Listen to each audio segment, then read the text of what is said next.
Olá, pessoal, bem-vindos ao quadro. Vamos nessa segunda aula sobre modelos atômicos explicar o experimento que Rutherford lançou no ano de 1913, quando ele lançou aí, ou melhor, vou corrigir aqui, foi 1911, quando ele lançou aí a sua teoria do modelo atômico.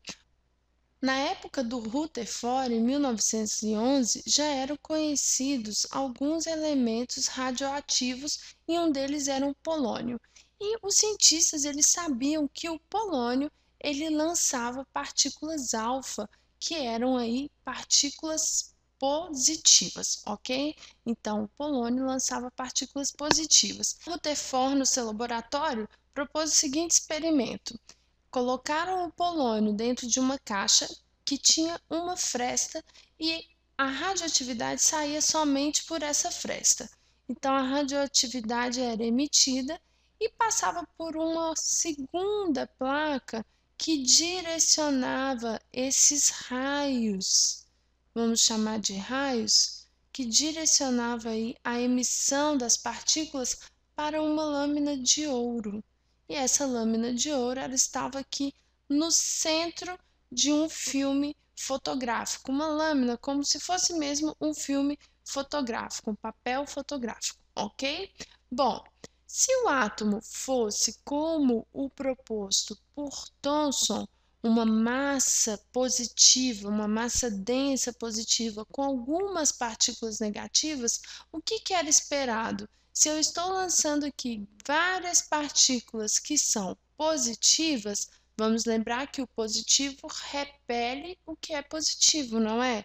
Então, se aqui nessa lâmina de ouro houvesse uma grande quantidade de cargas positivas, o resultado esperado seria o quê? Que todas essas partículas, ao se chocarem ou ao se aproximarem da lâmina de ouro, elas seriam repelidas, então elas retornariam aqui para o lado aqui da placa, para o lado do polônio, tá bom? Então elas teriam um trajeto aí contrário.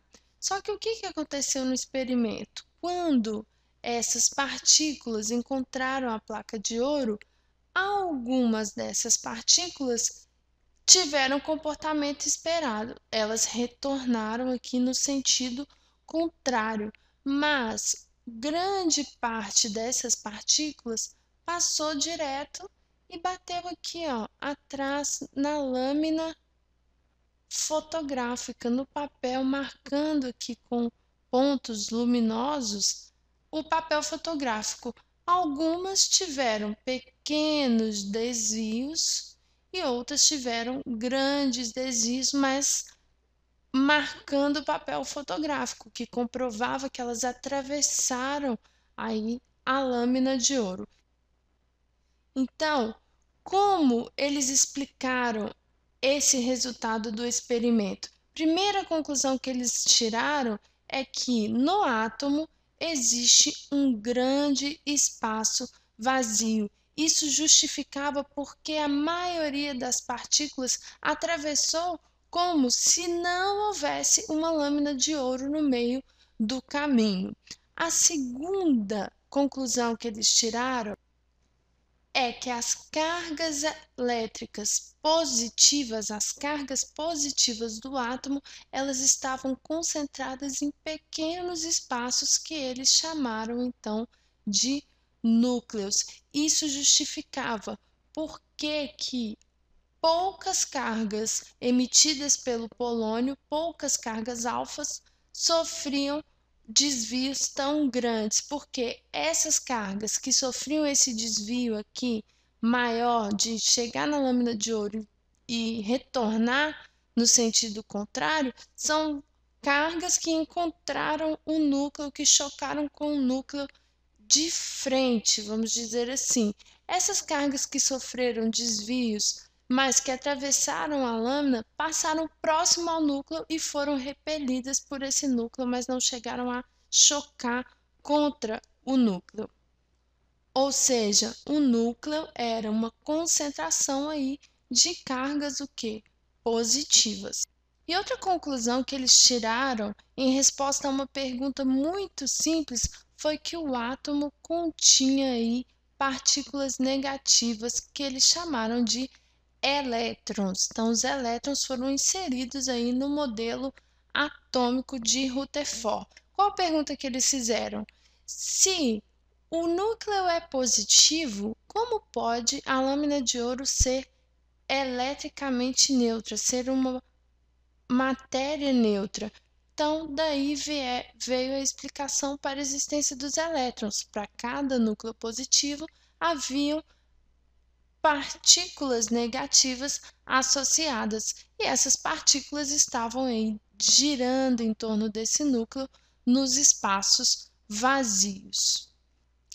Então, se nós fôssemos fazer uma representação para o modelo atômico de Rutherford-Bohr, o que nós teríamos? Nós teríamos um núcleo central, um núcleo bem no centro e girando, vamos ver se eu consigo,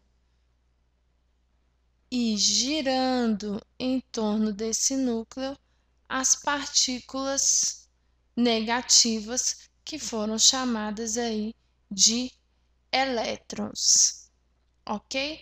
Hoje em dia, se nós fôssemos fazer uma comparação em relação ao tamanho do núcleo e da eletrosfera, é como se vocês imaginassem o núcleo sendo uma formiga no centro do campo do Maracanã. Então, todo o Maracanã seria a grande eletrosfera. Para quem mora em São Paulo, é o Morumbi, para quem mora em Minas, é o Mineirão e por aí vai, tá bom?